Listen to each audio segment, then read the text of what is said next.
Kung mahal mo ko, anakan mo ko, Julio, nang sa ganun wala nang makakahadlang pa sa relasyon natin.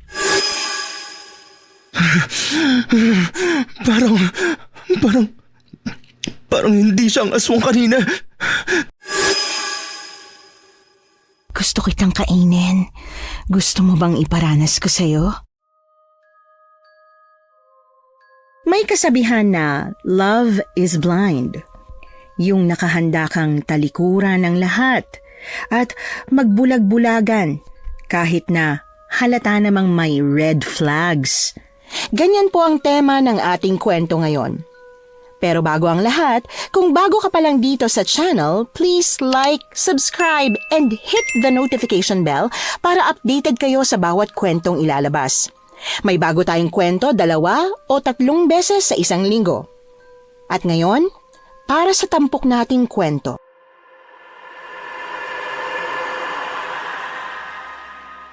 Napaka-chismosa talaga ng mga kapitbahay natin dito. Isipin mo kuya, ginawa pa kaming pulutan ng chismis ni Liana. Akala mo mga perpekto. Ako lang ba yung maagang nakabuntis ng babae sa lugar natin? Nagalit patuloy sa akin si Tia Tasha. Bakit nyo pa kasi nagawa ang bagay na yan, Franco? Alam mo naman na nag-aaral pa kayo, di ba? Talagang gagawin kayong pulutan ng mga chismosa dito sa atin. Ano pa bang magagawa ko kuya? Nandyan eh. Di ko rin naman ginusto yun eh. Sadyang natukso lang po talaga kami. Hindi ko rin naman po alam na magbubunga agad. Ay, mga kabataan kasi ngayon masyadong mapupusok. Pero ano pa nga bang magagawa natin kung nandyan na yan? Kuya, gusto ko po muna lumayo dito. Hindi ko na po kaya yung pananumbat ni Tia Tasha sa atin. Tsaka lagi ko na lang naririnig yung mga chismis nila tungkol sa amin. Nadidepress na po ako. Huwag kang mag-alala.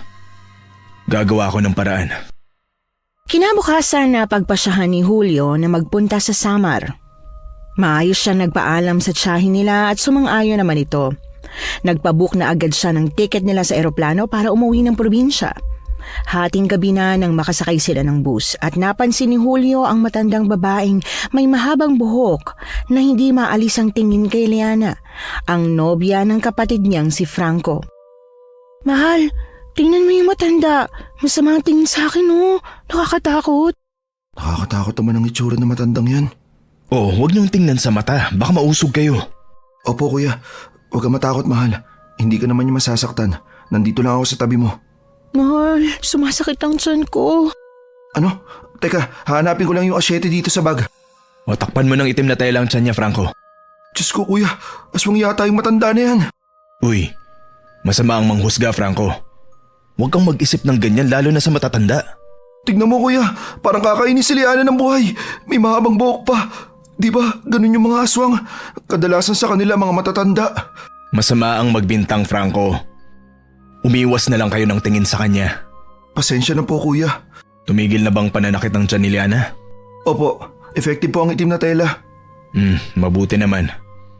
Huwag kayong mag-alala, malapit na tayo. Ilang sandali pa ay nakarating na sila sa terminal ng bus at sumakay ng tricycle hanggang sa huminto sila sa bungad ng baryo at nagsimulang maglakad. Nagulat naman sila pareho nang makita nilang nakasunod ang matandang babae. Kuya, nakasunod sa atin ang matanda. Oo nga po, bilisan na po natin.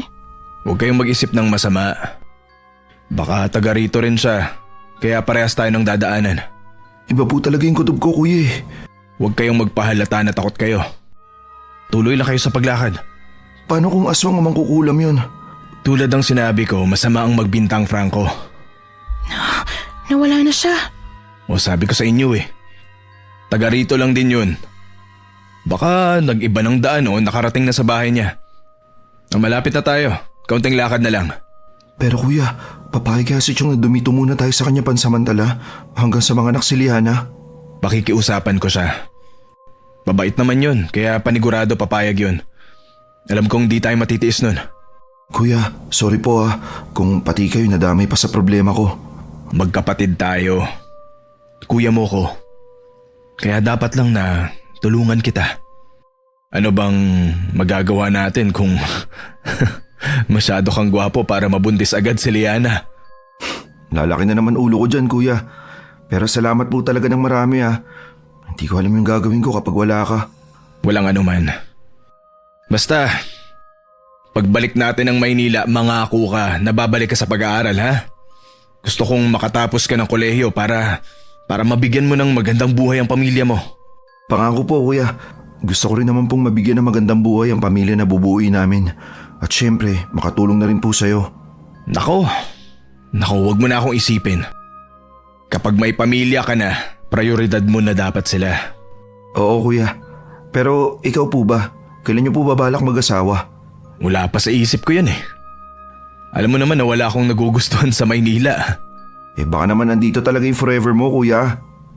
Napangiti at napailing naman si Julio sa sinabi ng kapatid niya. Maya-maya ay nagulat siya nang mabangga niya ang babaeng tumatakbo at natumba ito sa kalsada. Uy, aray. Uy miss, sorry talaga. Di ko sinasadya. Hindi, okay lang. Kasalanan ko rin naman. Bakit ka ba tumatakbo? May aso kasing umahabol sa akin eh. Aso? Ha? Saan? Wala na.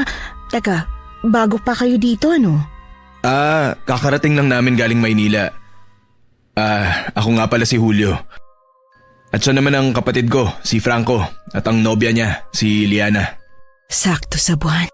Ha? Ano yun? Wala. Ako nga pala si Loisa. Kinagagal ako makilala kayo. Kami rin. Oo siya. Mauna na kami. Pasensya na talaga, Loisa. Okay lang. Pasensya na rin. Sige, ingat kayo. Napansin pa ni Julio ang matamis na ngiti ni Loisa sa kanila bago umalis. Napailing na lang siya pagkatapos ay muling inayang magpatuloy sa paglalakad ang mga kasama. Kuya, siya na yata yung forever mo ha. Ang ganda niya, bagay kayo. Oo nga, maganda siya. Kaso, ang weird lang na tumatakbo siya kanina. Sabi niya, hinahabol siya ng aso pero kita mo naman na walang aso sa paligid natin. Baka kasi nagpapapansin lang sa'yo yun, kuya. Feeling ko, bet ka nun. Ikaw talaga, Julio. Dami mong alam. Kakanan na lang tayo dito. Tapos, matatanaw na natin ang bahay ni Cho. Ayun, kuya. Natatanaw ko na nga. Di ba, yan na yun? Oo, yan na nga. Ako nakakatok ha. Tao po. Chong, nandyan po kayo? Julio, anong ginagawa niyo rito? Bigla naman yata ang pagdating niyo. Kaaga-aga pa, wala man lang kayong pasabi. Chong. Pasensya na kung biglaan ang pagdating namin ha. Dito po kasi sa probinsyang naisip namin puntahan at matutuluyan para makaiwas sa problema sa Maynila. Bakit? Ano nangyari? Pinalayas ba kayo ng tiya at Tasha niyo? Nagkasagutan po sila ni Franco. Paano po kasi itong kapatid ko, nabuntis niya po itong si Liana. Kumakalat na po sa mga kapitbahay naming mga chismosa ang nangyari kaya nagalit si tiya. Pumasok muna kayo at sa loob na natin yung pag-usapan. Ipagtitimpla ko muna kayo ng kape. Salamat po, Chong. Mano po pala? Mano po, Chong? Kaawaan kayo ng Diyos. Halina, pasok kayo. Pumasok na sila sa loob ng bahay at dumiretso sa kusina matapos ilapag ang mga gamit sa sala. May nakahandang pritong tuyo, itlog at adobong kangkong sa mesa na pinagsaluhan nila habang nagkukwentuhan. Chong, okay lang po ba sa'yo na nandito po kami? Oo naman. Ilang buwan na ba yung dinadala niya? 3 buwan na po, Chong. Siya, sige dumito na muna kayo. Wala naman ako magagawa kundi ang tumulong. Hindi ko kayo pwedeng talikuran dahil biniling kayo ng nanay niyo sa akin bago siya nawala. Salamat po talaga, Chong. The best ka po talaga. Walang anuman yon. Pero alam na ba ng magulang ni Liana na isinama niyo siya rito? Hindi pa po pero kakausapin ko naman po sila pagkatapos mga anak ni Liana. Sa ngayon po kasi mainit pa yung dugo sa akin ng pamilya niya Kung nakinig ka lang talaga sa akin hindi ka malalagay sa sitwasyon na to. Tama na yan, Iyo. Lalayuan tayo ng grasya pag magtatalo pa kayo sa harap ng kainan. Pasensya na po, Chong. Nag-aalala lang ako kay Franco. Malaki ang pangarap ko sa kanya. Sorry po, kuya. Nadamay ko pa kayo sa problema ko. Okay lang, ano ka ba? Kuya, maiba tayo. Iba talaga yung kutob ko dun sa matandang babae. Matandang babae? Opo, Chong.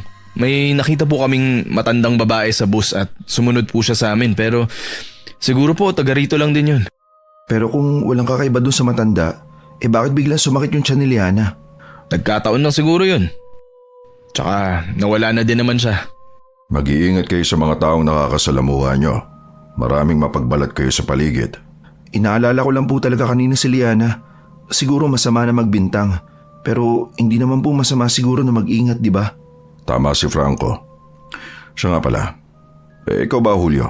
Nasaan ang asawa mo? Bakit di mo sinama dito? Wala pa pong asawa si Kuya Chong, pero nakita na po niya kanina yung mapapangasawa niya. Ikaw talaga, Franco. Ang dami mong alam. Oh, totoo naman, Kuya. May nakabangga po kasi siyang babae kanina, Chong. Sobrang ganda talaga. Talaga ba? Maganda, Franco? Ang ibig ko sabihin, mahal, bagay na bagay kay Kuya yung babaeng yun. Magandang dalaga. Bihira lang ako makakita niyan dito sa baryo. Saan banda ba? Bago po makapasok sa eskinita na papunta dito, Chong. Bago lang din siguro siya dito galing ring Maynila. Ang nakikita ko lang kasi dito ay may mga edad na at mga babaeng may asawa. Bihira lang dito ang buntis at dalaga. Kung ganun, parehas lang pala kami. Hindi kilalanin mo na, Kuya. Kung magkikita pa kami ulit, bakit naman hindi? Yun, feeling ko din naman bet ka nun eh. Kailangan mo na mag-first move para naman magkanobya ka na, Kuya. Naunahan pa kita eh. Sana nga magkita pa kami ulit. Basta kilalanin mo muna mabuti, iyo. Oo naman po, Chong. Maya-maya pa ay hinatid na sila ng kanilang tsuhin sa magiging kwarto nila. May 3 kwarto ang bahay ng matandang lalaki. Ang 2 ay bakante kaya pinagamit niya sa magkapatid. Pagpasok ni Julio sa silid ay bumungad sa kanya ang maliit na papag na kasya lang sa 2 tao at may nakarolyo ng banig sa ulunan. Pagpasensyahan nyo na kung walang malambot na kama, ha? Banig lang at papaga meron ako dito. Nako, okay lang po, Chong. Sanay naman po kami sa ganyan nung bata pa kami. Pero paano si Liana, Franco? Okay lang ba sa kanya yan?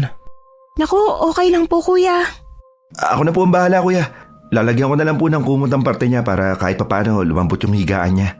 O siya, kayo nang bahala dyan, ha? Magpahinga muna kayo kasi alam kong pagod kayo sa mahabang biyahe. Magpapakain muna ako ng mga alaga kong hayop. At Chong, pwede po ba akong sumama? Sumama? Dyan lang naman ako sa likuran ng bahay. Oo nga po. Sasama po ako sa inyo. O siya, sige, halika na. Franco, Liana, magpahinga muna kayo dito Sige, Kuya. Agad na lumabas si Julio kasama ang kanyang tsuhin at nagtungo sa likuran ng bahay kung saan nakalagay ang kulungan ng mga manok at baboy. Iginala ni Julio ang paningin sa paligid dahil likas sa kanya ang maging mausisa. Chong, bakit maraming bawang na nakalagay dito? Proteksyon yan. Proteksyon po? Saan? Sa mga magnanakaw? Hindi. Proteksyon yan sa mga aswang. Aswang? Totoo po ba yun? Oo, Julio. Yung matanda kanina na sinasabi niyong sumusunod sa inyo, hindi malabong aswang yon. Hindi ko lang agad sinabi kanina kasi ayoko matakot kayo habang nandito kayo. Pero totoo, may aswang talaga rito sa baryo. Lalo na ngayon na may buntis tayong kasama. Kailangan ko maglagay ng mga pangontra sa buong bahay. Posible po bang umatake ang aswang dito, Chong? Oo, Julio. Ito, nakikita mo tong ginawa ko sintron? Buntot ng pagi ito. Pwede itong gamitin para makapanakit ng aswang o patayin sila. Lahat ng aswang ay takot dito. Palagi kong dala to para lagi akong handa. Ang gara! Ano pong meron sa buntot ng pagi? Bakit po ito kinatatakutan ng aswang? Mukha kasing hindi naman ito nakakamatay. May laso niya na mabilis kumalat sa katawan nila. Pwedeng mangisay agad ang aswang kapag natamaan ito. Mamaya bibigyan kita ng isa. Ilagay mo sa loob ng kwarto mo.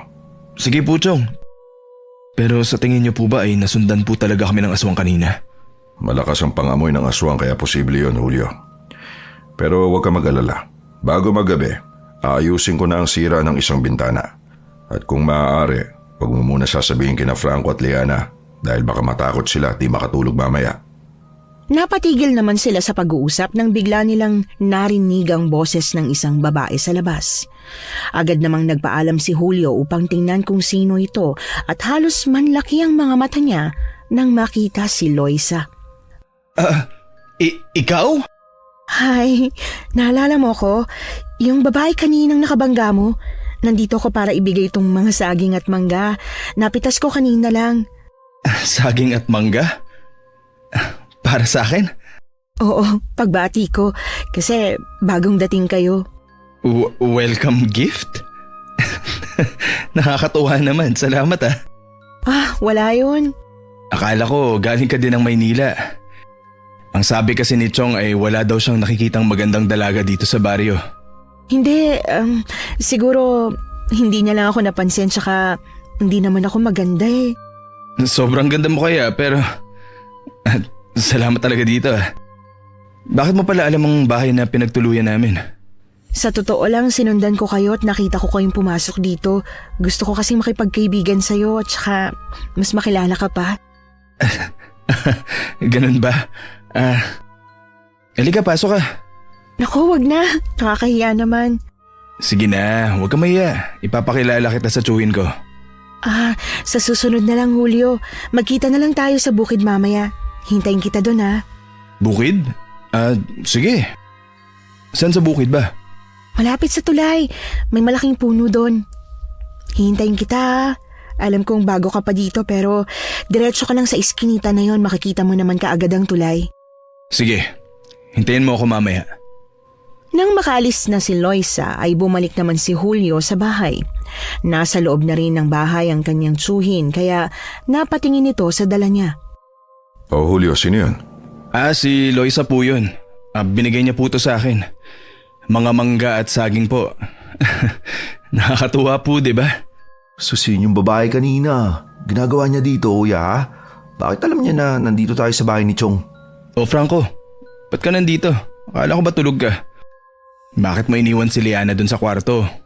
Hindi kasi ako makatulog tsaka nasa loob naman ng kwarto si Liana kaya okay lang siya dun. Bakit po? May problema po ba? Wala naman. Pero hanggat maaari, huwag mong iwan ang asawa mo. Hindi pwedeng iwanan ng buntis ng mag-isa. Pero dahil nasa loob naman tayo ng bahay, ayos lang yon. Kuya, bakit ka pala binigyan ni Luisa ng prutas? Welcome gift daw eh. Teka, paano nga pala niya nalaman yung bahay natin? Sinundan daw niya tayo kanina eh. Sinundan? Weird naman nun. Parang yung matanda lang kanina. Pero syempre mas nakakatakot yung matanda. Si Ate Eloisa hindi naman. Maganda kasi. Puro kakalokohan. Kung maganda rin ba yung matanda, hindi na siya nakakatakot? Hindi ko masabi kuya eh. Sa tingin mo ba magugustuhan ako nun? Sa tingin ko, gusto ko rin siya. At gusto ko pa siyang makilala. Grab mo na. 1 taon na lang lagpas ka na sa kalendaryo. Kaya susuportahan kita dyan kuya. Kilalanin mo muna yung mabuti, Julio. Sana pinapasok mo muna dito para makilala naman namin. Umalis na po agad eh. Nahihiya po yata sa inyo. Pero sabi niya magkikita daw po kami mamaya sa bukid. Gusto po yatang makipagkilala pa. Ganun ba? Ayos yan. Pero mag-iingat ka, Julio, ha?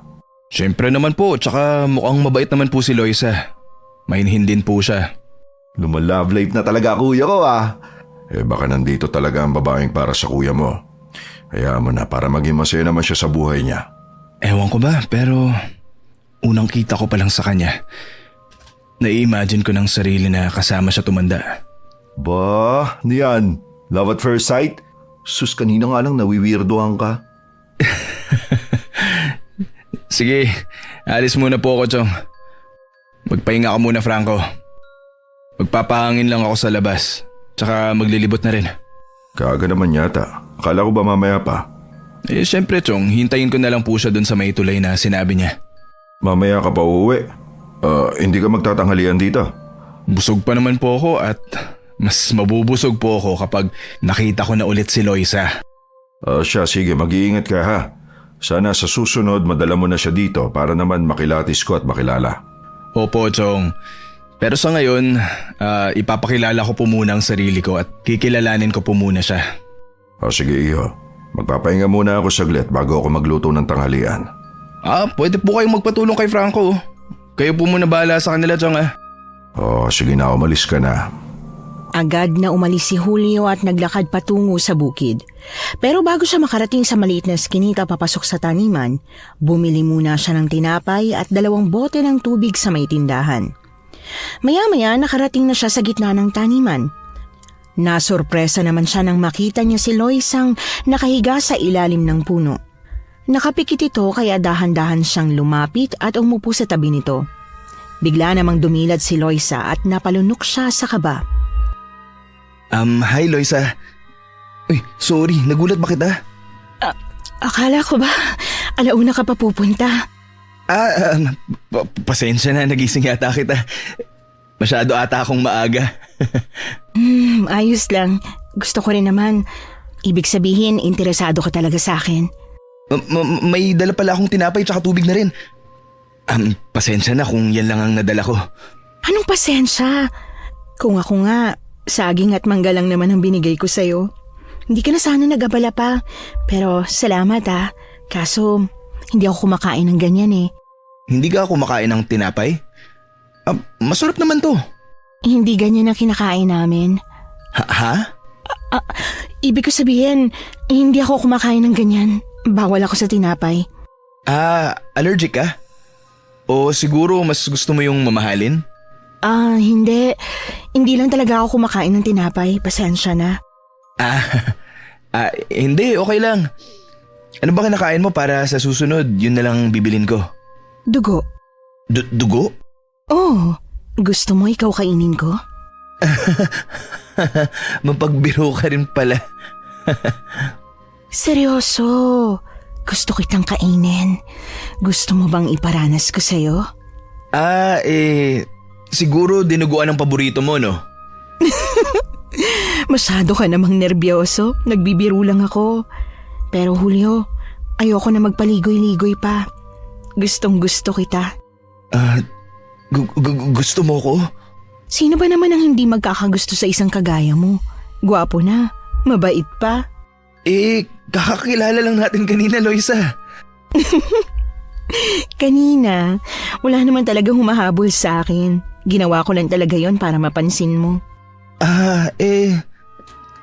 Seryoso ka? Oo naman, mukha ba akong nagbibiro? Pero, gusto mo rin ba ako? Sa totoo lang, oo. Gusto rin kita, Loisa. Di tayo na? Ha? Masyado naman atang mabilis. Bakit pa natin patatagalin? Ayaw mo ba? Hindi naman sa ganun, pero parang ang presko ko naman sa lagay na yan. Galing Maynila ka pero masyado kang makaluma. Alam mo, mas lalo kitang nagugustuhan sa ganyang klase ng ugali mo. Simula ngayon, nobyo na kita at nobya mo na ako. Seryoso? Bakit? Ayaw mo ba? Siyempre, gusto ko naman din, pero gusto ko rin sana na makilala ka pa. Oo naman. Magkakakilala pa tayo ng husto. Basta tayo na ha, Julio? Oo. Tayo na.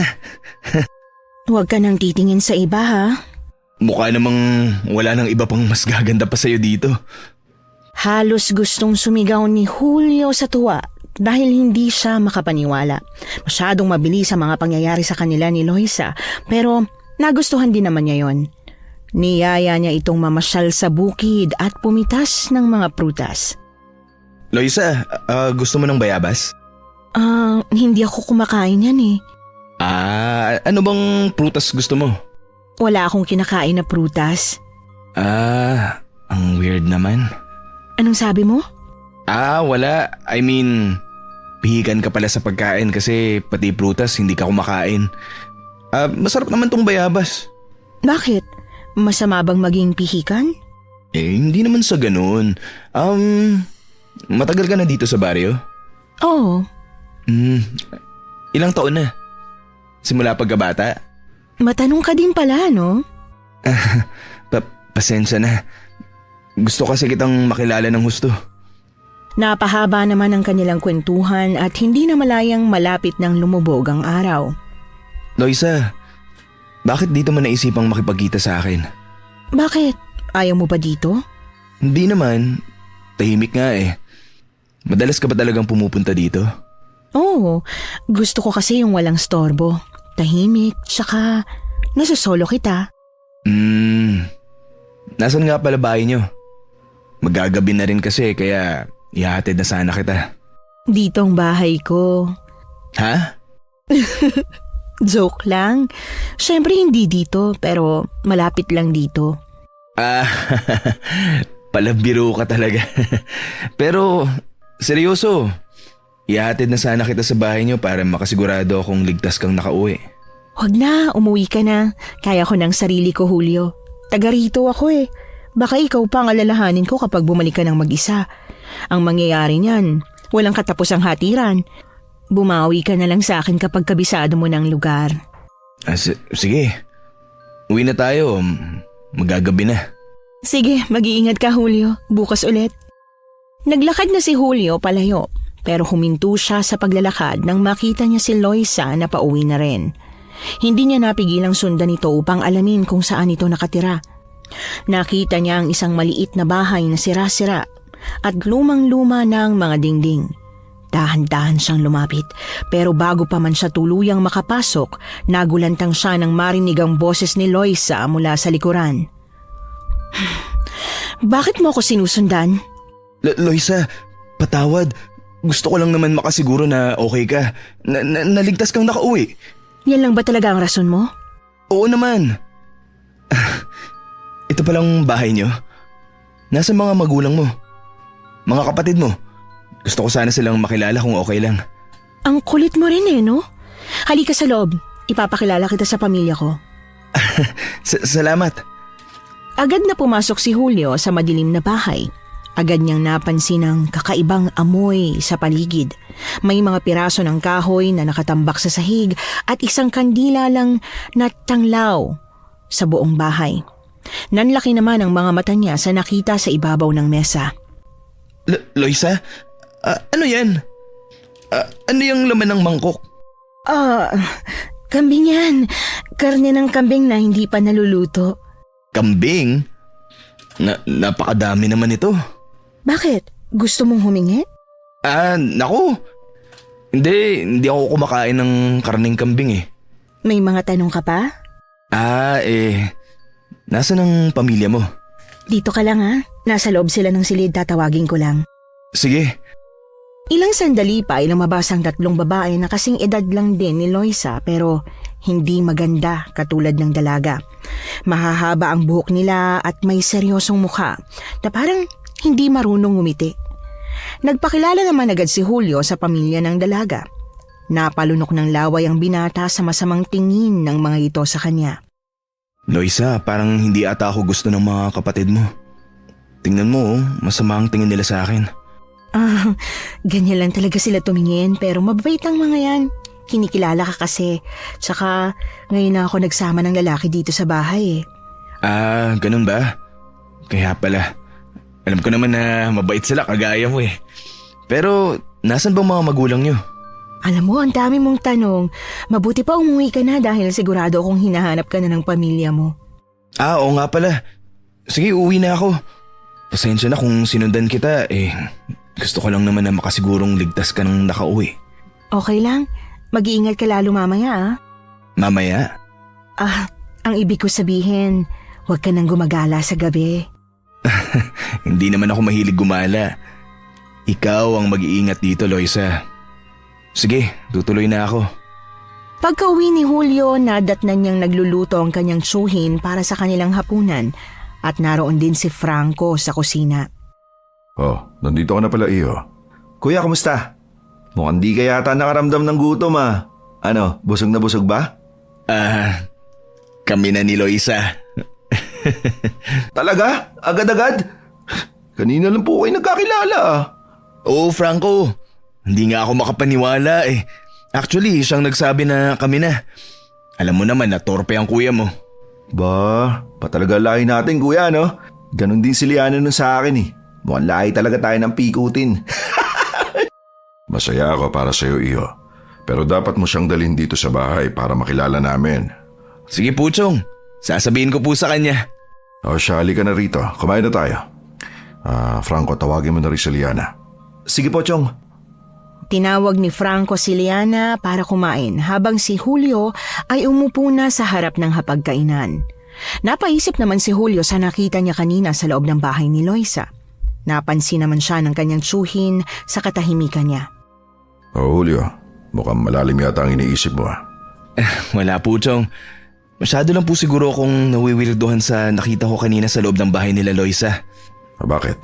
Ano bang meron? Ano ba nakita mo? Wala naman po. Pinakilala niya ako sa mga kapatid niya. Ako, seryoso na talaga yan. Bakit hindi mo rin siya dalhin dito para makilala rin namin? Sige po, Chong. Sasabihin ko po sa kanya. Ano pong pinag-uusapan niyo, kuya? Wala naman, Franco. O bakit ang tagal niyong lumabas? Malamig na tuloy itong sabaw. Paano po kasi itong si Liana? Nagtatantrums na naman. Nako, intindihin mo na lang.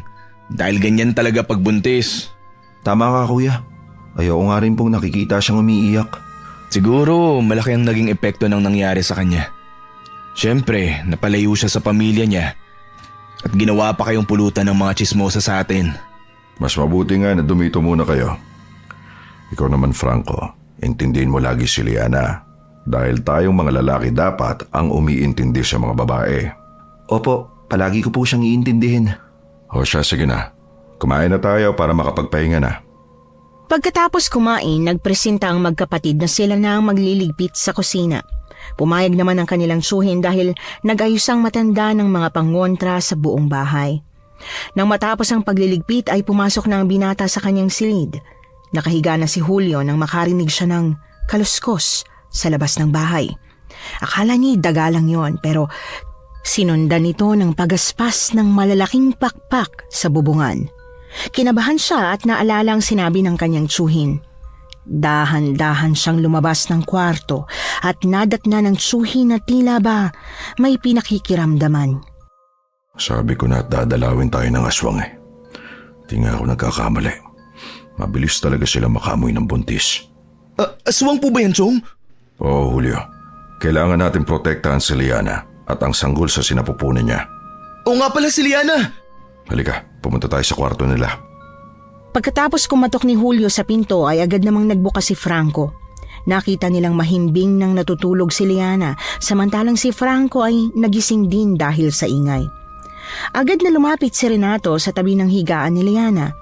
Tiningnan niya ito at sinigurong maayos ang lagay ng dalaga. Si Julio naman ay lumingalinga sa paligid, nakikiramdam. Ano po yun, Chong? May narinig rin po ako sa bubong na parang may malaking pakpak. Parang may lumalakad. Hindi lang basta lakad yun. Nandito ang aswang. Sigurado akong wakwak yan. At pinupuntiray niya si Liana dahil buntis siya. Lalo na 3 buwan pa lamang ang tiyan niya. Baka yung matandang aswang. Nasundan tayo, kuya. Hindi natin pwedeng hayaan to. Kailangan nating protektahan si Liana. Huwag ka mag-alala. Hindi yung makakapasok dito. Napapalibutan ang bahay ko ng mga pangontra sa kagaya niyang aswang. Bigla namang narinig ng tatlo ang malalakas na pagkalmot sa bubong. Napatakip sila ng tainga dahil sa pangingilo sa ingay na ginagawa ng aswang sa yero. Sumunod doon ang matinis na halakhak.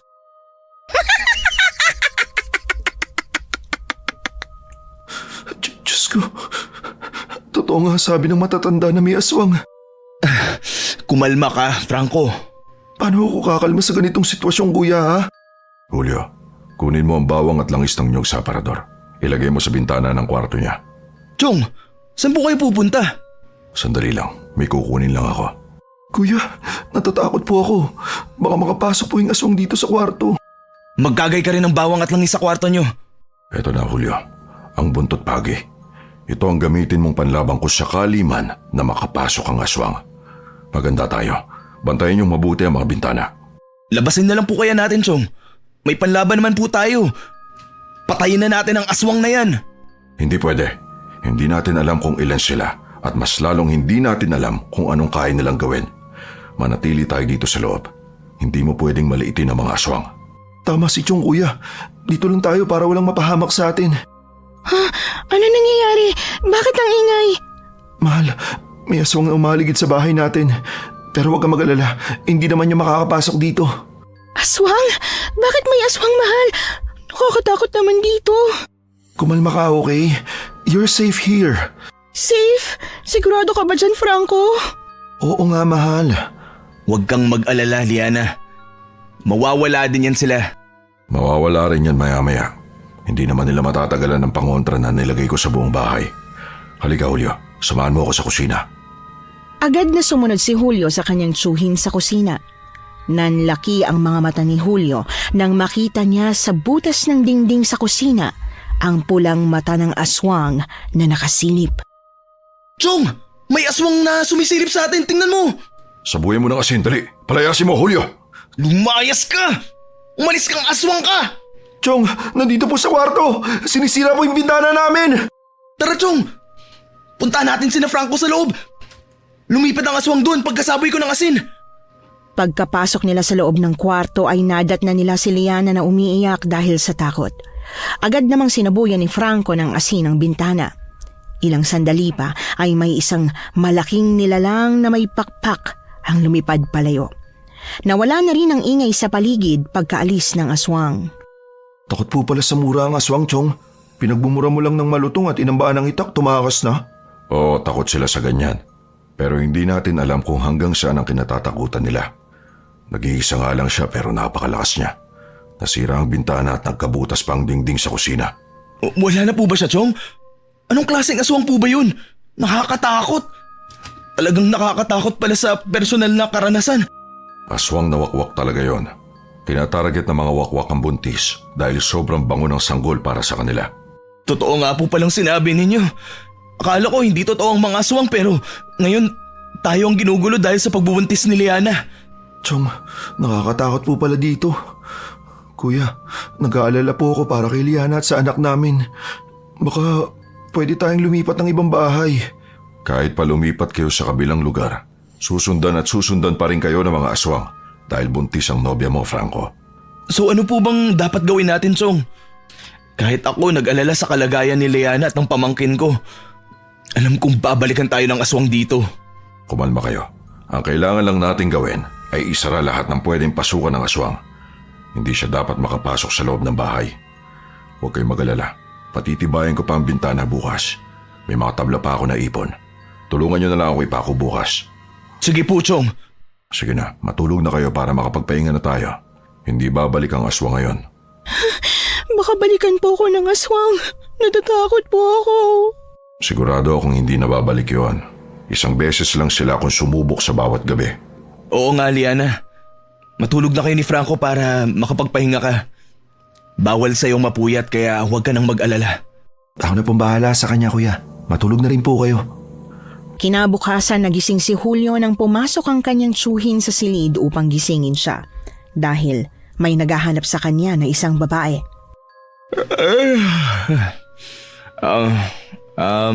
Chong? Hindi sana kita gigisingin dahil alam ko na puyat ka kagabi.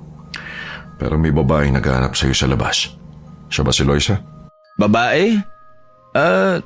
Opo, siguro si Loisa nga. Wala namang ibang babae akong kakilala dito. Nasaan po siya? Pinapasok niyo po ba? Ayaw pumasok eh. Pero huwag mo sana mamasamain ha. Iba kasi ang kutob ko sa babaeng yan, Julio. May kakaiba sa kanya. Kakaiba? Kakaiba po talaga kasi napakaganda niya, Chong. Iyo, ayokong manghusga pero mag-iingat ka sa babaeng yan. Lalo na't hindi mo pa siya kilala ng lubos. Chong, magtiwala ka po sa akin. Mabait si Loisa. Siya na nga ata ang gusto kong mapangasawa eh. O sige na, halika na. Naghihintay na siya sa labas. Sige po, Chong. Magpapalit lang po ako ng damit saglit tsaka maghihilamos at magsisipilyo. Nakakaya po kasi amoy gaan pa ako. Sige, mauna na ako. Sige po, Chong. Salamat po. Pagkatapos ayusin ang sarili ay dali-dali siyang lumabas ng bahay para puntahan si Loisa. Nakita ang dalagang nakatayo sa labas ng bakuran. Nakasuot ito ng kulay asul na duster. Matamis ang ngiti nito habang nakatingin sa kanya. Magandang umaga, Loisa. Magandang umaga din, Julio. Gusto sana kitang yayain mamaya ulit na mamasyal sa bukid. Ganun ba? Sige. Pero kung okay lang sa'yo, magkape ka muna. Tumuloy ka muna sa loob. Gusto ka din kasing makilala ng tsuhin at ng kapatid ko. Sige. Salamat naman, pumayag ka. Huwag kang mahiya, mababait naman sila. Sigurado akong magugustuhan ka nila. Nahihiya kasi ako pero sige, pagbibigyan kita. Tsuhin mo lang ba kapatid mo nandyan? Ay hindi, nandito din ang nobya ng kapatid ko. Dumito muna kami kasi buntis si Liana. Kailangan niya rin ng sariwang hangin. Okay. Sakto. Sariwa talaga ang hangin dito sa baryo. Oo, tama ka. Pagpasok nila sa loob ng bahay ay agad na tinawag ni Julio ang kanyang tsuhin para formal ipakilala si Loisa bilang kanyang nobya. Chong, si Loisa po, nobya ko. Kumusta po? Mukhang bago ka lang dito sa baryo Ngayon lang kita nakita. Taga saan ka ba? Saan ba ang bahay mo, Iya? Chong, hinay-hinay lang po sa mga tanong. Hindi, okay lang naman Julio. Matagal na po ako dito pero hindi po kasi ako masyadong lumalabas kaya po siguro ngayon nyo lang akong nakita. Tsaka madalas po akong pumunta sa kabilang bayan sa mga kamag-anak po namin doon. Bakit hindi ka lumalabas? May kinatatakutan ka ba? Siguro takot lang po siya umitim. Hindi po kasi ako pala kaibigan kaya madalas po talaga nasa bahay lang ako. Buti na lang pala, nakilala kita. Sakto palang pagdating namin kasi nasa labas ka. Oo nga Maya-maya ay lumabas naman si Franco kasama ang kanyang nobya na si Liana mula sa loob. Halatang nasurpresa ang mga ito nang makita si Loisa na nakaupo sa upuan na kawayan sa sala. Napangiti ang bisita nila nang makita si Liana. Napatuon ang tingin nito sa tiyan ng nobya ni Franco. Uy, kapala yan ate ganda. Buti naman bumisita ka. Aba, nagagandahan ka na pala sa iba. Ito naman napakasilosa. Sila na nga ni Kuya Julio Oo nga Liana, ikaw lang ang maganda sa paningin ni Franco. Siyempre, si Loisa naman ang maganda sa paningin ko. Nagbibiro lang naman ako. Bolero ka pala, Julio. Ha? Hindi ako nagbibiro Hi Ate Loisa. Napakaganda niyo naman po. Kumusta? Nagkita din tayo ulit. Napakaganda naman talaga ng asawa mo. Hindi pa po kami kasal kaya nobya pa lang po. Ganon na rin yun. Nabuntis niya kasi kaya nakapagdesisyon silang magsama na. Ilang buwan na nga ba ulit ang tiyan niya? Bakit mo tinatanong? Chong, tinatanong lang po niya. Wala naman po masama doon. 4 na buwan na po ngayong Lunes. Napakasarap. Anong sabi mo? Ang sabi ko, napakasarap magbuntis dahil masarap magkaanak. Makikita niyo rin yung bunga ng pagmamahalan yung dalawa. Gusto ko yan. Gusto ko. Nako, balang araw, gusto din kitang mabigyan ng anak. Ilan ba gusto mo? 10? Julio, tama na yan. Kumain muna tayo. Nakapagluto na ako ng almusal. Sige po, Chong. Halika, Loisa. Huwag kang mahiya. Sumabay ka na sa amin mag-almusal. Naku, busog pa ako. Maaga akong kumain sa amin Niluto ko kagabi yung nakita mong kambing sa lamesa. Talaga? Pero magkape ka na lang. Halika na at baka magalit si Chong. Sumunod naman kay Julio ang nobya papunta sa hapagkainan. Pero habang kumakain sila, ay napansin ni Julio si Loisa na halos hindi magalaw ang pagkain sa plato niya. Pansin ko na hindi mo pa nagagalaw ang pagkain mo sa pinggan. Hindi mo ba gusto ang ulam? Hindi ka ba kumakain ng gulay? Gusto mong ipagluto kita ng karne? Hindi. Okay lang to. Busog pa kasi talaga ako Kanina lang kasi ako kumain ng almusal. Akala ko kasi ayaw mong kumain dahil gulay ang ulam namin. Ayaw mo din kasing kumain ng tinapay kaya napaisip ako na baka pihikan ka sa pagkain. Baka hindi talaga yan ang kinakain niya, Julio. Opo, Chong. Sa tingin ko mapili lang talagang gusto niya. Teka, may kukunin lang ako sa labas. Hintayin niyo ako rito. Agad na lumabas si Renato upang kunin ang buntot paging iniwan niya sa likuran ng bahay. Dahil malakas ang hinala niya na aswang ang babaeng dinala ni Julio. Labis naman ang pagkagulat ni Julio nang makita ang kanyang tsuhin na hawak ang buntot pagi pagbalik at galit pa itong sumigaw. Agad silang napatayo nang ihampas ng matandang lalaki ang latigo sa dingding. Kaagad na nagtago si Loisa sa likuran ni Julio. Layuan niyo ang babaeng yan. Aswang yan, Julio. Oo, Chong. Ano po bang pinagsasabi mo? Bakit niyo sinasabing aswang si Loisa? Aswang siya. Ilang taon na ang lumipas mula nung huling laban ko sa aswang. Amoy na amoy ko ang baho nila pare-pareho. Iba ang kutob ko sa babaeng yan. Chong, konting respeto naman po sa nobya ko. Huwag niyo naman pong pagbintangan ng ganyan. Maayos po siyang nakipagkilala sa inyo. Julio, maniwala ka sa akin. Nakita mo naman na hindi siya kumakain sa pagkain natin. At kanina, ang sama niyang makatingin sa tiyan ng asawa ni Franco. At sinabi pa nga na napakasarap ito. Narinig ko yon. Chong, tama na po. Wala kayong karapatan na pagbintangan siya. Oo nga po, Chong. Sobrang ganda naman po ni Ate Loisa para maging aswang. Kung aswang siya di sana sinaktan na niya si Liana. O sige, patunayan mo na mali ako. Lumapit ka sa akin, babae ka. Chong, ibaba niyo yan. Nakikiusap po ako sa inyo. Paano po siya lalapit kung natatakot? Umalis ka sa harapan niya, Julio. Huwag mo siyang pagtakpan. Agad namang tumakbo si Loisa palabas ng bahay at akma na sanang tatakbo si Renato para sundan ito, pero pinigilan siya ni Julio. Hinawakan ng binata ang magkabilang braso ng kanyang tsuhin. Oh, Chong, ano ba? Tama na po. Julio, paniwalaan mo ako. Matagal na akong nakatira sa baryo na ito. Kaya alam na alam ko ang aswang. Kahit anong anyo pa ang gawin nila.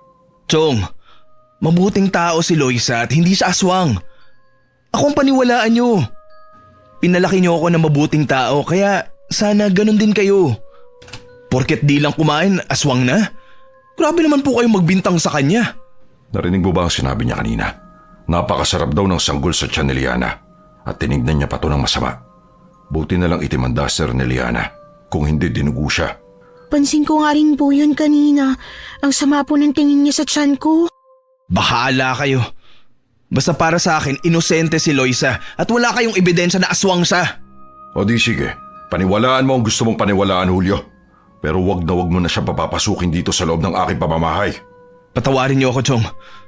Mahal ko na si Loisa at ipaglalaban ko siya. Masyado kang nabulag sa kagandahan niya, Julio. Agad na lumabas si Julio ng bahay para sundan ang kanyang nobya.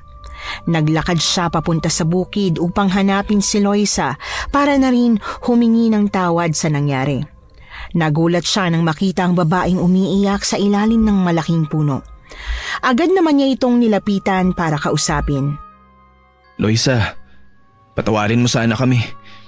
Ako nang humihingi ng tawad sa nagawa at nasabi ng tsuhin ko sa'yo. Pasensya na talaga. Hindi ko inaasahan na mangyayari to. Hindi ko lubos maisip bakit ka nagawang pagbintangan ni Chong na isa kang aswang. Bakit ganun sila? Maayos naman akong nagpakilala sa pamilya mo, Julio, pero bakit ang sama-sama ng tingin nila sa akin? Mukha ba akong aswang? Hindi ka mukhang aswang, Loisa. Siguro nabigla lang si Chong kanina dahil kagabi napuyat kami. May umaaligid na aswang sa bahay namin. Buntis kasi si Liana kaya pinupuntirya siya ng aswang. Kaya siguro puro aswang na lamang ang nasa isipan ng tsuhin ko. Meron ba talagang aswang dito sa baryo? Ang tagal ko na rito, Julio. Pero wala naman akong nakitang aswang. Nagbuntis din naman ng pinsan ko dati pero hindi naman inaswang eh. Meron. Isang wakwak daw na uri ng aswang. Ang alam ko, gustong-gusto nilang buntis kaya inatake kami kagabi. Pero hayaan mo, magiging okay din si Chong. Palipasin muna natin to, ha? Salamat, Julio, ha? Salamat? Saan? Sa pagtatanggol mo sa akin kanina, tsaka sa pagsunod mo sa akin. Ibig sabihin, naniniwala kang hindi ako aswang. Siyempre, mahal kita. At naniniwala ako na mali ang sinasabi ng tsuhin ko. Ipaglalaban ko ang pagmamahal ko sa'yo, Loisa. Lahat gagawin ko para sa'yo. Talaga? Mahal mo ko? Oo. Mahal na kita, Loisa. Kung mahal mo ko, anakan mo ko, Julio. Nang sa ganun wala nang makakahadlang pa sa relasyon natin. Seryoso ka ba? Masyado namang mabilis ang hinihingi mong yan. Hindi tayo dapat nagpapadalos-dalos. Isa pa, may kagastusan kami ngayon dahil nagdadalang tao ang nobya ng kapatid ko. Seryoso ako, Julio. Kapag nabuntis ako, hindi na ako paghihinalaan ng tsuhin mo. Sa bagay, tama ka naman. Bukas ng gabi, dalhin mo ko sa kwarto mo. Doon natin gagawin ang magiging bunga ng pagmamahalan natin, Julio. Papaligayahin kita. Sa bahay? Nakakahiya kay Chong, tsaka galit pa siya. hindi ka papayagan na pumasok. Sa bahay na lang kaya ninyo. Hindi pwede sa amin. Oh, bakit hindi? Kasi isa lang ang kwarto namin tsaka nandun ang mga kapatid ko. Oo nga pala. Saka na lang Loisa, kapag malamig na ang ulo ni Chong. Sa ngayon, kailangan muna natin siyang suyuin. Ayos lang ba sa'yo yun? Sige, okay lang. Naiintindihan ko. Ay, galit ka ba sa akin? Hindi. Tulad ng sinabi ko, naiintindihan ko. Umuwi ka na sa inyo. Baka hinahanap ka na ng tsuhin mo. Hindi kita iiwan dito. Huwag ka na mag-alala, uuwi na rin ako. Ihatid na kita. Huwag na, umuwi ka na. Sige na, ihatid na kita. Ano ba? Sabi ko Julio, umuwi ka na! Sige. Alam kong galit ka sa akin pero pangako aayusin ko rin to. Maayos din ang lahat. Pangako yan Loisa. Bukas magkita tayo ulit. Sige na, umuwi ka na. Napabuntong hininga si Julio habang pauwi. Pagdating ng bahay, dumiretso siya sa kwarto at hindi niya kinibo ang tsuhin. Kinagabihan nagising siya sa kaluskos na tina may gumagapang sa bubong. Maya-maya ay narinig niya ang mga sigaw ng kanyang tsuhin. Lumayas ka! Demonyo kang aswang ka! Hindi ka mananalo. Kilalang kilala kita. Alam ko kung saan ka nakatira. Chong, hindi pa rin po umalis. Chong! Oh, may aswang na naman. Si Loisa yan, Julio. Hindi ako nagkakamali. Paano naging malaking ibon si Loisa, Chong?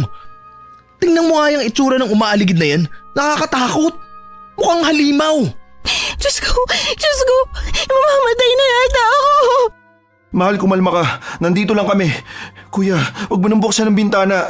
Natatakot si Liana. Humuni ng malakas ang wakwak, kasunod ang biglang pagkawala ng presensya nito. Maya-maya ay tumahimik na ang paligid. Julio, makinig ka sa akin. Si Loisa ang aswang. Hindi ako naniniwala, Chong. Sa susunod na pag-atake ng aswang dito, lalabas po ako para mapatunayan sa inyo na hindi si Loisa ang aswang. Bahala ka. Basta wag na ulit papapasukin ang babaeng yun sa pamamahay ko. Chong, sobrang siyang nasaktan sa ginawa niyo.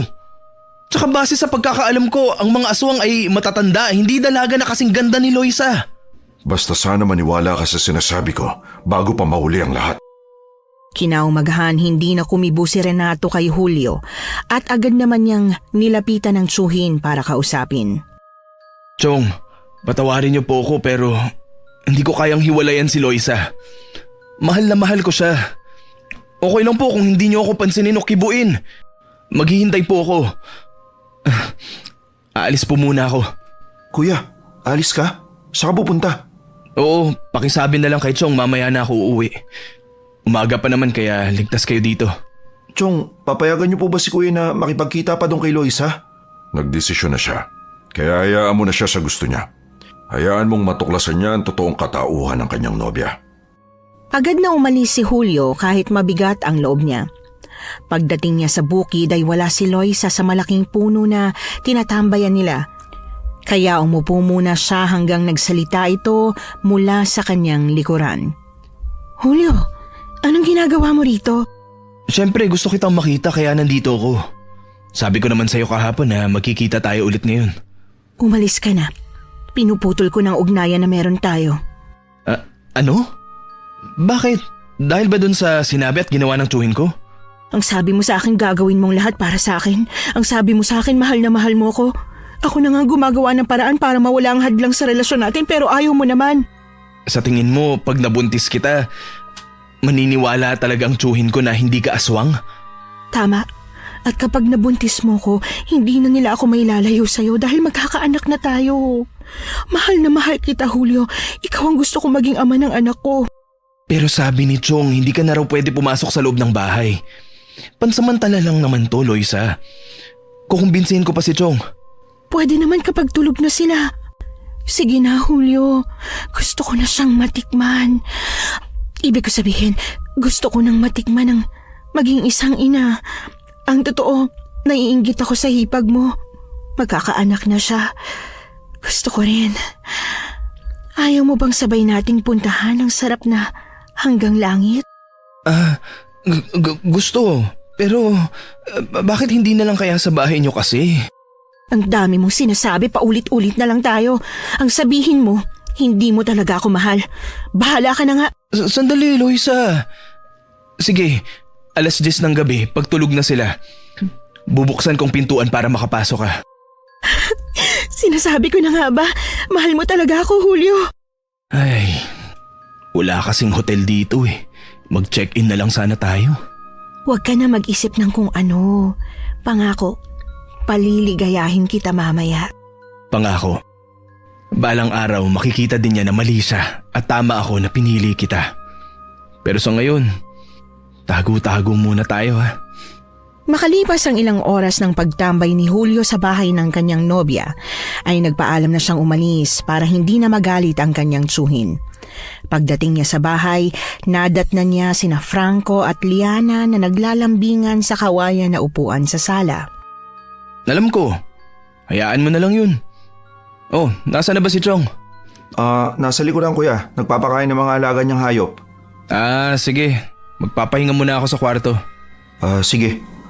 Pagkapasok ni Julio sa kwarto, ay nakangiti niyang iniayos ang higaan. Winisikan niya pa ng pabanguang kumot at mga unan. Humiga siya hanggang sa hindi niya namalayang nakatulog siya. Nagising siya na malalim na ang gabi. Paglabas niya, tulog na ang lahat at may ulam sa mesa. Pero hindi niya yun pinansin dahil mas naisip niya ang nobya.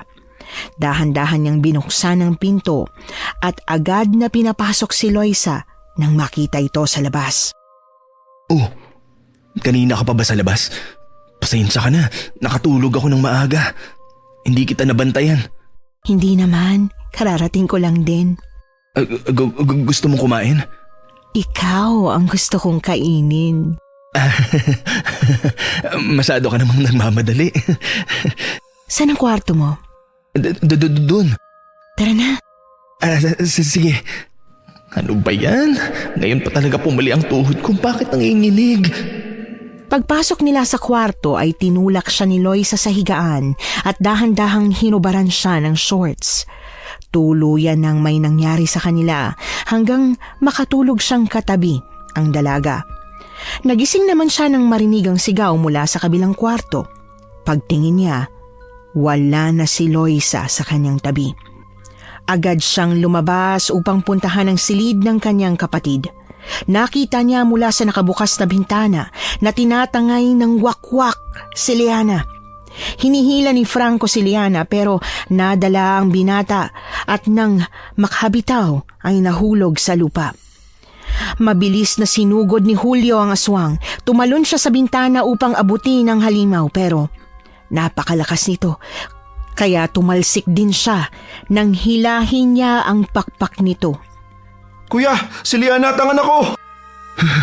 Si Loisa, nilinlang niya ako. Aswang nga si Loisa! Hindi ako maaaring magkamali. Putsang ina!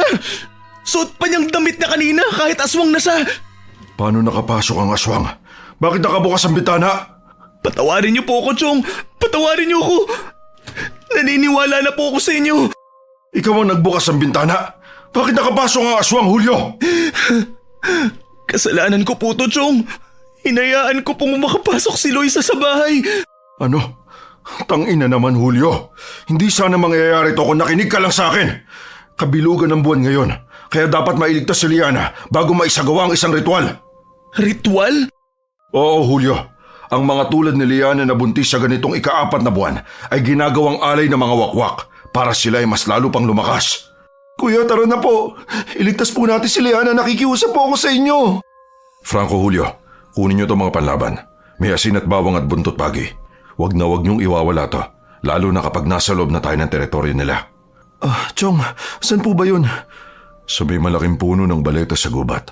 Doon laging ginaganap ang mga ritual.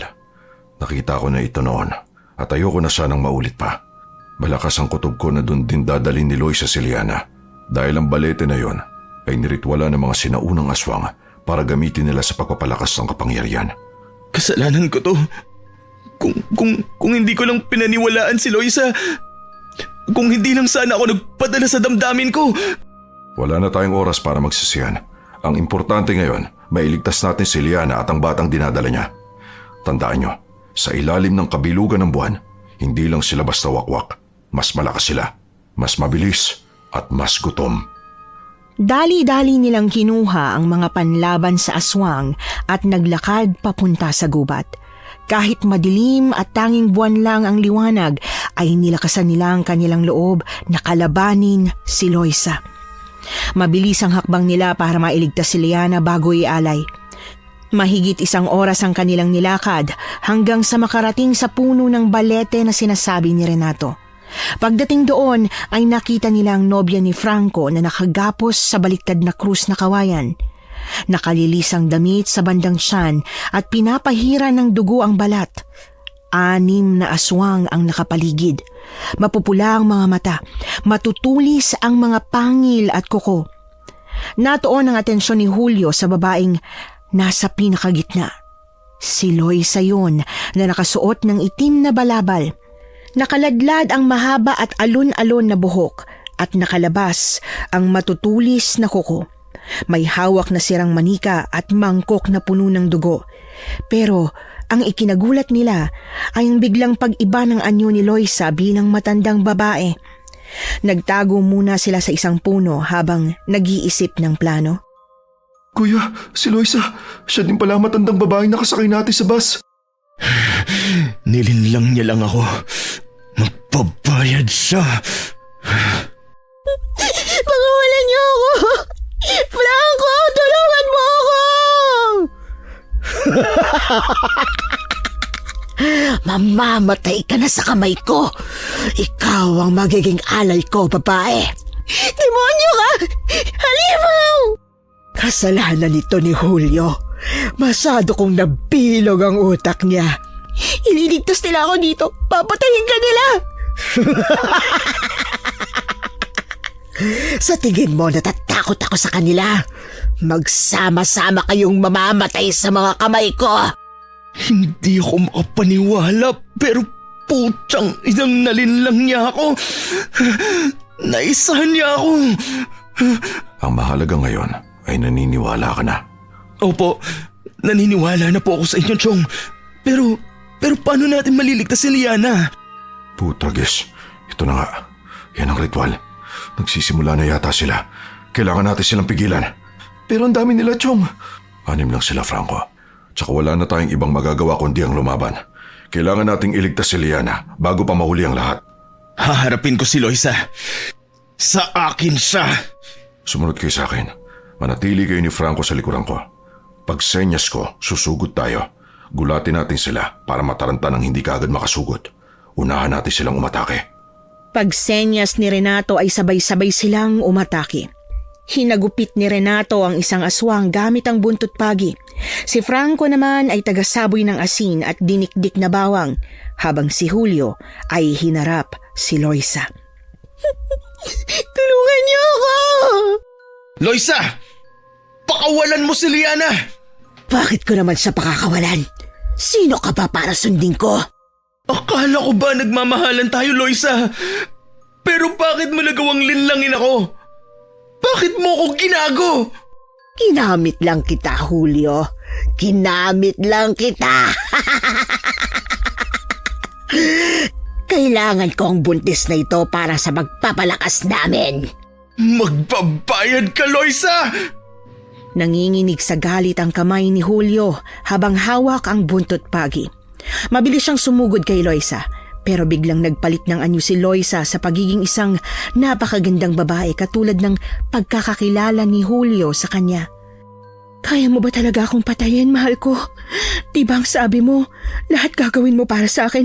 Diba mahal na mahal mo ako, pero bakit gusto mo na akong saktan gayon? Sobrang sakit, mahal ko. Julio, huwag kang makinig sa kanya. Patayin na natin siya. Sugurin mo na siya. Baka gusto mong mauna matanda. Papatayin kitang aswang ka! Natigilan si Julio sa pag-atake nang makita ang itsura ng babaeng minahal niya. Sa maiksing panahon ay naging totoo ang damdamin niya para kay Loisa. Ang bawat galaw ni Loisa sa harapan niya ay tila may kasamang pangaakit na gayuma. Isang alindog na kahihirap iwasan. Hindi naman nakaatake si Renato kay Loisa dahil hinarangan siya ng isang wakwak at sila ang nagharap. Kaya mo ba talaga akong saktan, Julio? Ako to, ang babaeng mahal mo. Di ba sabi mo kahit anong mangyari, ipaglalaban mo ko?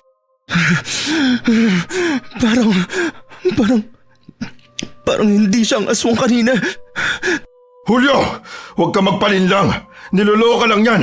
Sugurin mo na! Sa isang iglap, biglang lumapit si Loisa at hinalikan si Julio sa mga labi. Hindi makagalaw ang binata na parabang nanigas ang buong katawan niya. Sumigaw naman si Renato upang sabihin kay Julio na dapat na niyang gamitin ang buntot pagi laban kay Loisa. Pero parang walang narinig si Julio. Sumugod naman si Franco papalapit sa kapatid at sinabuyan ng asin sina Julio at Loisa. Biglang tumalon ang babaeng wakwak sa sanga ng puno at malakas na umatungal. Dahil sa pagsaboy ng asin kay Julio, napabalik naman siya sa katinoan. Tangina! Tatakas siya! Hindi dapat ako nagpadala. Hindi dapat. Patawanin niyo po ako, Chong. Kuya, tara na po! Kailangan natin madala si Liana sa ospital! Nanghihina siya! Chong, tara na po. Unahin po natin si Liana. Binuhat ni Franco si Liana at agad silang umalis. Pagdating sa kalsada ay may nakita silang tricycle. Kaagad nila itong pinara at nagpahatid sila sa ospital. Doon ay sinalubong sila ng nurse at agad na nakapagkonsulta sa doktor si Liana. Laking ginhawa nila nang malamang ligtas siya at stress lang ang naging sanhi ng kanyang panghihina. Ligtas din ang sanggol sa kanyang sinapupunan.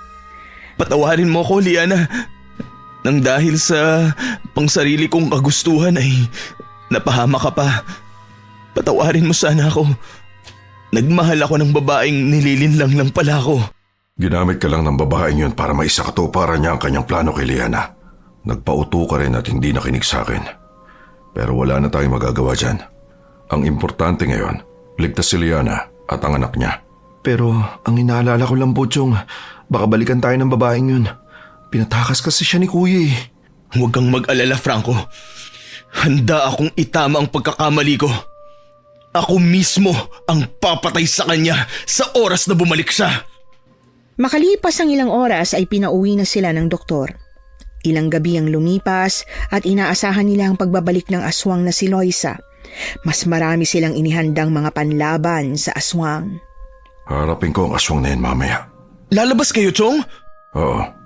Ilang taon na rin simula nung huli ako makipaglaban sa aswang. At naniniwala ako na mapapatay ko rin siya tulad ng pagpatay ko sa pinuno ng mga aswang ilang taon na ang nakalilipas. Chong naman, may edad na po kayo at sobrang lakas ni Loisa.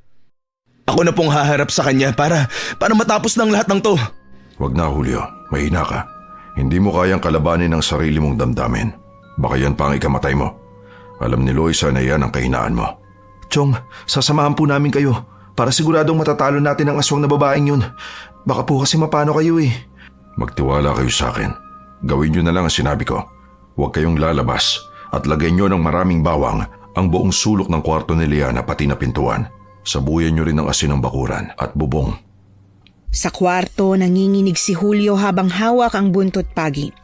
Bigla naman siyang napatigil nang marinig ang kaluskos ng pakpak at sigaw ni Liana sa labas ng bahay.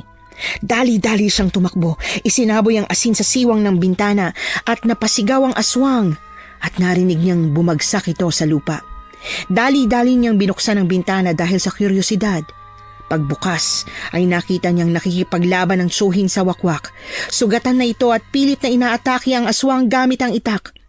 Sa isang malakas na hampas ng pakpak ng wakwak ay tumilapon ang kanyang tsuhin at nawalan ng malay. Chong!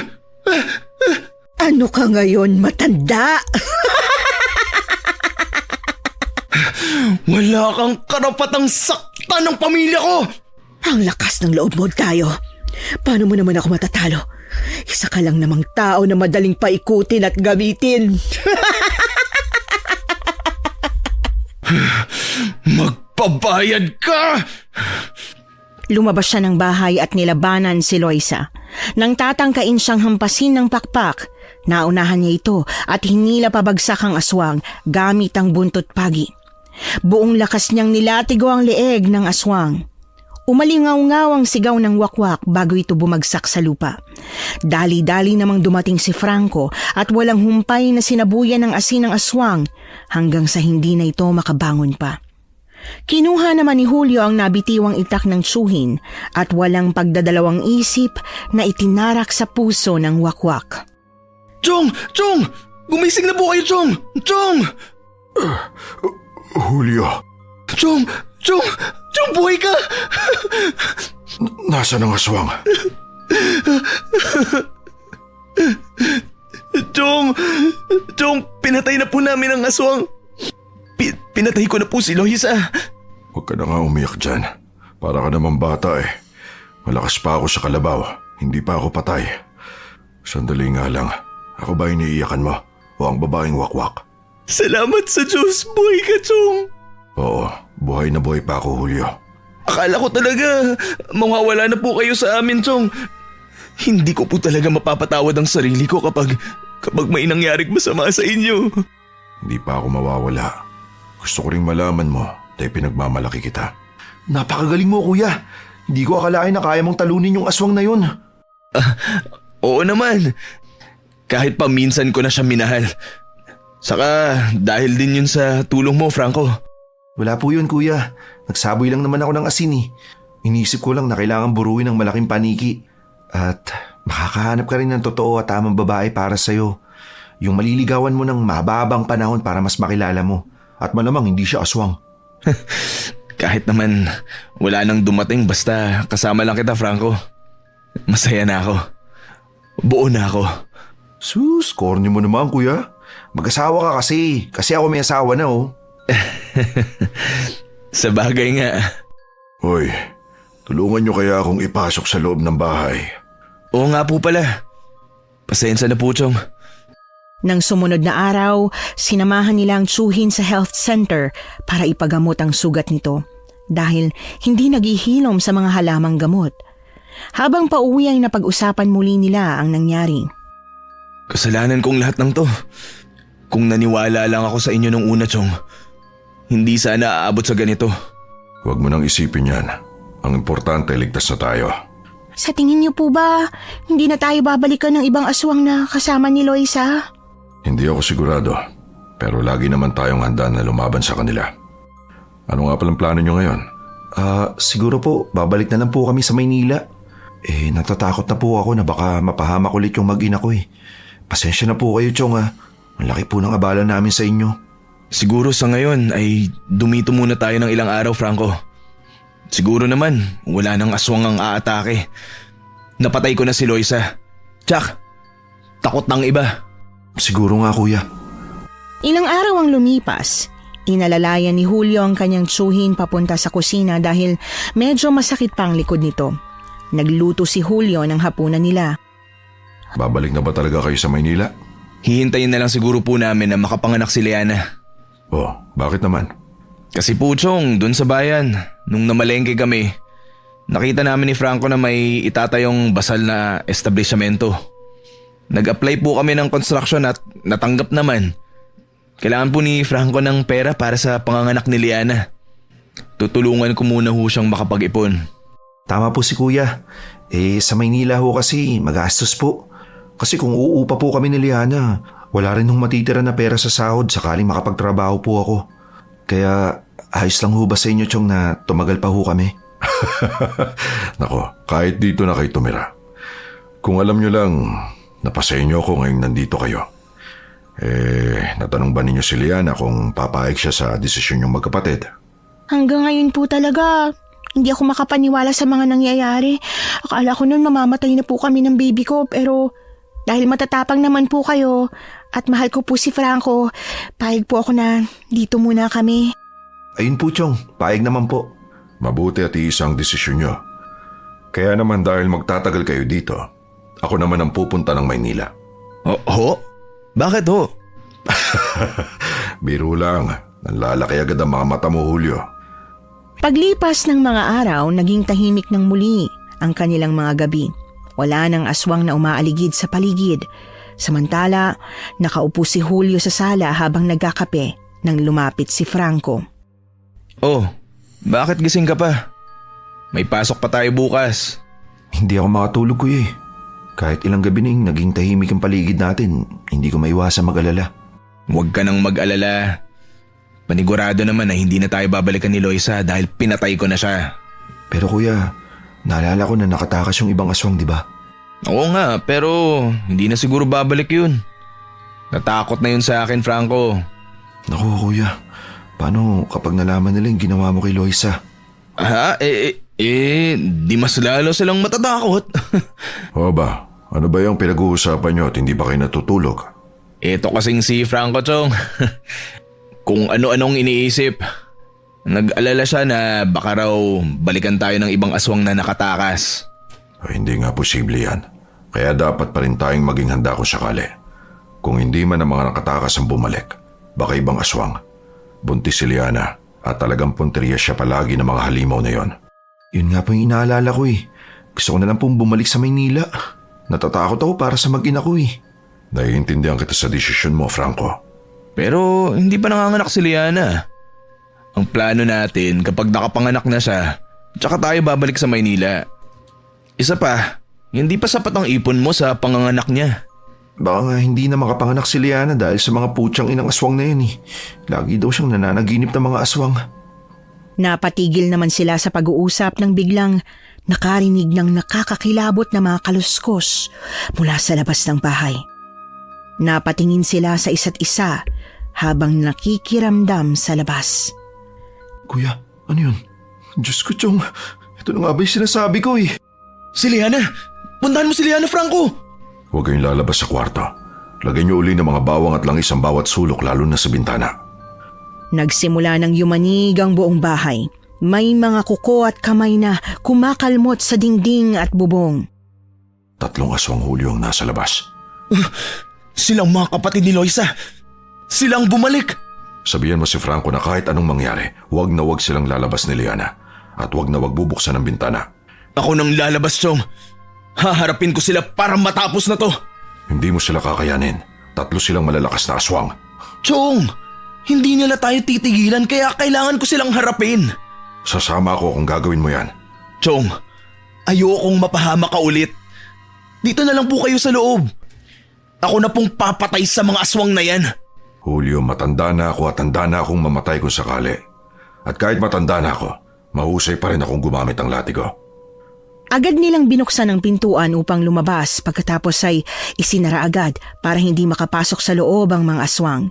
Dala-dala nila ang buntot pagi ng tumakbo pasugod sa mga aswang. Nandito kami! Kami ang harapin nyo! Lumapit kayo nang matapos na ito! Chong, papalapit na sila! Humanda ka! Nakahanda ako palagi, Hulyo. Chong, umilag ka! Isang malapad na pakpak ang humampas kay Renato. Gumulong siya sa lupa para iwasan ang aswang. Chong! Putsang ina nyo! Akong harapin nyo! Sa akin kayo may atraso! Akong pumatay sa kapatid nyo! Mag-iingat ka, Hulyo! Sige! Habulin nyo pa ako! Sige lang! Tumakbo si Julio at pinahabol ang 2 aswang palayo sa kanyang tsuhin. Isa sa mga ito ay sumugod pero saktong lumundag si Julio at sinalubong ng buntot pagi ang bunganga ng wakwak na umaatungal habang lumilipad. Agad na bumagsak ang aswang at nangisay. Dumakot siya ng asin mula sa bag na dinala niya bago lumabas ng bahay. Sinabuyan niya ang aswang habang nakabulagta sa lupa. Pagkatapos ay pinaghagupit niya ito ng latigo. Nahawakan pa siya ng aswang sa binti kaya tinapakan niya ang kamay nito hanggang sa mabali ang buto. Nang manghina ang aswang, sapilitan niya itong pinalunok ng asin. Pagkatapos ay napatingin naman siya sa kanyang tsuhin. Halika rito, wakwak! Gusto mo ng dugo? Nandito ako! Chong, hayaan mo nang ako ang tatapos sa kanila. Kaya ko na to. Gusto ko pa makapatay ng isang aswang bago ako magretiro. May isa pang natira at yun ang harapin mo, Hulyo. Sige po, mag-iingat po kayo dyan sa isang yan. Mabilis ang galaw ng isang wakwak na kakaharapin ni Julio, kaya nalilito siya kung paano itong aatakihin. Maya-maya ay nagulat siya nang biglang may sumaboy sa aswang. Napatingin siya kung saan yun nagmula. Nakita niyang mula sa bintana ng kwarto ng kapatid ay naroon si Franco. At hawak pa niya ang timba na pinaglalagyan ng tubig na isinaboy. May halong dinikdik na bawang ang tubig, kaya nalapnos ang balat ng aswang. Chong! Kuya! Ayos ba? Loko! Nakikialam ka na naman? Ayos lang yun. Ang mahalaga nakakatulong. Kuya, tapusin mo na yan! Sige! Dahil natataranta na ang aswang, nahablot ni Julio ang pakpak nito. Pinaikot-ikot niya ang wakwak sa ere sa kabinitiwan. Napangiwi pa siya nang makitang sumalpok ang halimaw sa matulis na putol na sanga ng puno. Kumawag-kawag ang wakwak bago tuluyang nalagutan ng hininga. Nang mapatingin naman si Julio sa kanyang tsuhin, nakita niyang nakalambiti ng matanda para pigilan sa paglipad ang aswang na kinakalaban nito. Tutulungan sana niya ang tsuhin, pero nang dumaan sa kanya ang dalawa, ay marahas siyang kinalmot ng aswang at tinamaan siya sa likod. Leche to! Ang sakit mo na! Nakaatake ba? Chong! Kaya pa ba? Mukhang gusto mong inililipad ka niya. Ano? Tulungan na ba kita? Huwag ka nang magtanong dyan. Gawin mo na lang. Okay, sabi mo eh. Nandyan ako. Bago takbuhin ang tsuhin para iligtas, nakita ni Julio ang kahoy na may tulis ang dulo na nakasandal sa dingding. Ginawa yon ng kanyang tsuhin para panlaban sa aswang. Kinuha niya ang isa at tinarget ang lumilipad na aswang. Siniguro niyang tatamaan ito sa gitna ng katawan at hindi naman siya nabigo. Bumagsak ang aswang kasama ang tsuhin niya. Naku po! Nakalimutan ko si Chong! Hindi ko alam kung dapat ba ako magpasalamat. Magalit na lang kaya ako, Julio. Nabalian yata ako ng gulugod. Pasensya na po. Ayos lang po ba kayo? Oo, ayos pa ako. Bilakas pa ako para itarak ang punyal ko sa puso ng aswang na ito. Sige po. Para kunwari, kayo pong nakapatay. Buhay pa talaga to. At ako ang papatay sa kanya. Sige po. Sabi niyo po eh. Double dead ng ginawa sa aswang. May sinasabi ka ba? Wala po. Tinatanong ko lang po kung tapos na kayong patayin ng aswang. At tulungan ko na po kayong tumayo. Oo, tuluyan ko na siyang napatay. Wala na bang kamag-anak yan si Loisa? Ay, nako po. Huwag na po kayong maghanap, Chong. Please lang. Utang na loob po. Baka dumating ang mga kamag-anak niyan sa kabilang bayan. Ganun ba? Bahay tayo muna ako at pumasok na tayo sa loob ng bahay. Sabi ko nga po. Salamat sa Diyos, nanalo tayo uli. Ligtas na tayo. Hindi talaga matatalo ng dilim ang liwanag. Kumusta po kayo? May sugat po kayong pareho Naplis lang yan, Franco. Wala kang dapat ipag-alala. Kailangan po natin gamutin ang mga sugat niyo, Chong. Sus, mas malala kaya ang sugat mo sa likod. Hala, oo nga kuya. Nilalabasan na ng wakwak yung sugat mo sa likod Uy, sira ulo. Kaagad na nilinisan nina Franco at Liana ang sugat ng dalawa. Napapangiwi pa si Julio habang pinapatakan ng katas ng halamang gamot ang sugat niya sa likod. Mana ka talaga sa nanay mo, Julio. Paano niyo po nasabi? Minsan na rin kaming nakipaglaban ng nanay mo noon sa mga wakwak. Ipinagbubuntis ka niya noon at gabi-gabi inaatake kami ng aswang. Seryoso po ba kayo dyan, Chong?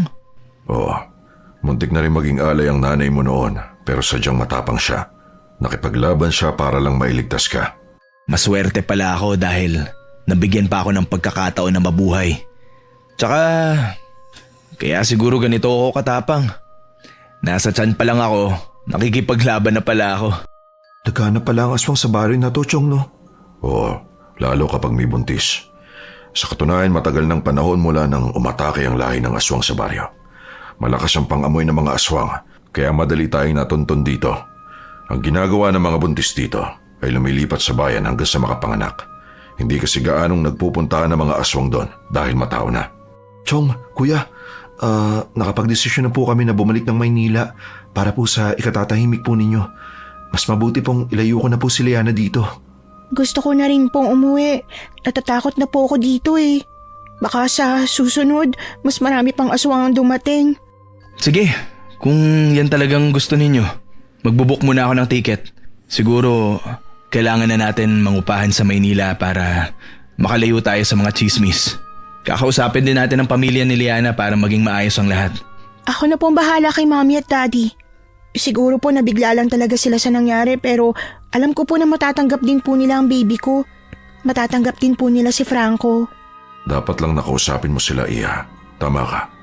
Walang magulang na kayang tiisin ng anak. Kaya alam ko na magkakaayos rin kayo.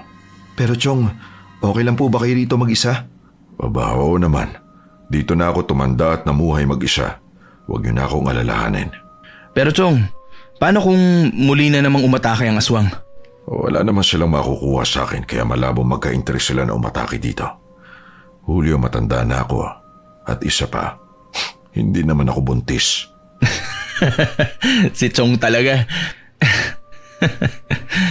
Pero maraming salamat po sa lahat, Chong ha. Mamimiss ka po namin. Oo nga po Chong, bakit di na lang po kayo sumama sa amin? Gustuin ko mang sumama, hindi po pwede. Dito na ang buhay ko at hindi ko kayang iwan ang baryong ito. Siguro po kung wala po kayo, napahamak na po ang baby namin ni Franco. Maraming salamat po, Tito. At pati na rin po sa'yo, Kuya Julio. Lumipas ang mga buwan. Sa isang simpleng apartment sa Maynila, nanirahan ang mag-asawang Franco at Liana kasama ang isang malusog na sanggol na babae.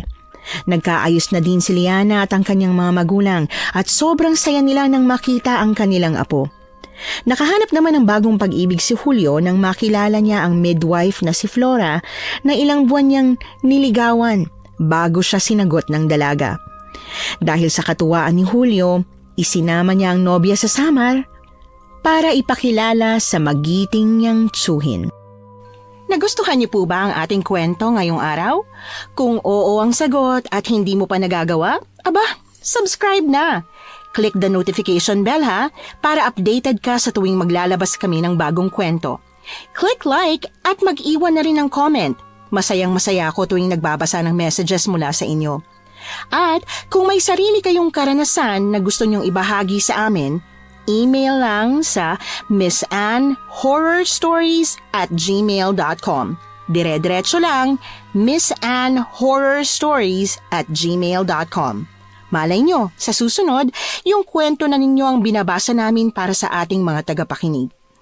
Hanggang dito na lang muna at maraming salamat sa inyong panonood.